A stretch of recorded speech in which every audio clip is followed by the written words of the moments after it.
बिहार में बदलाव का नारा देने वाली महागठबंधन में आजकल ऑल इज वेल जैसा कुछ नहीं दिख रहा है। सियासी समर की शुरुआत से पहले ही महागठबंधन में घमासान मचा हुआ है और इस घमासान की जड़ है समन्वय समिति। महागठबंधन में सबसे बड़ी पार्टी राजद पर घटक दलों का आरोप है कि बार बार कहने के बाद भी तेजस्वी यादव या उनकी पार्टी की ओर से इस पर कुछ नहीं किया जा रहा है, जिसको लेकर हिंदुस्तानी आवाम मोर्चा और राष्ट्रीय लोक समता पार्टी ने कांग्रेस अध्यक्ष सोनिया गांधी से भी बात की थी, लेकिन अभी तक बात नहीं बन पाई है। ये वही मुद्दा है जिसको लेकर अक्सर जीतन राम मांझी अपनी नाराजगी जाहिर करते रहे हैं। हालांकि समन्वय समिति को लेकर अब सबकी निगाहें शक्ति सिंह गोहिल पर टिकी है।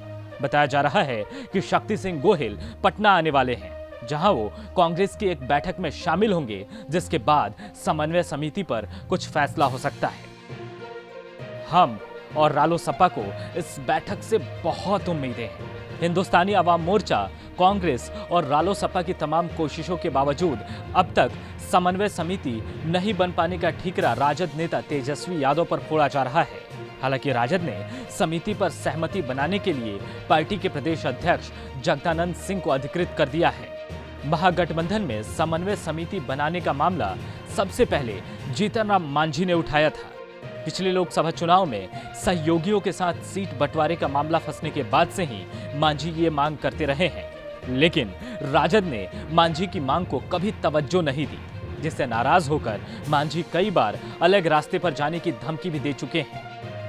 उन्होंने तो बकायदा राजद को 25 जून तक का अल्टीमेटम दिया था, लेकिन निराशा हाथ लगने के बाद वे सोनिया गांधी के दरबार तक पहुंच गए। हालांकि उनकी मांग को देखते हुए सोनिया गांधी के निर्देश पर अहमद पटेल की अध्यक्षता में महागठबंधन की वर्चुअल रैली में ये मांग उठी थी।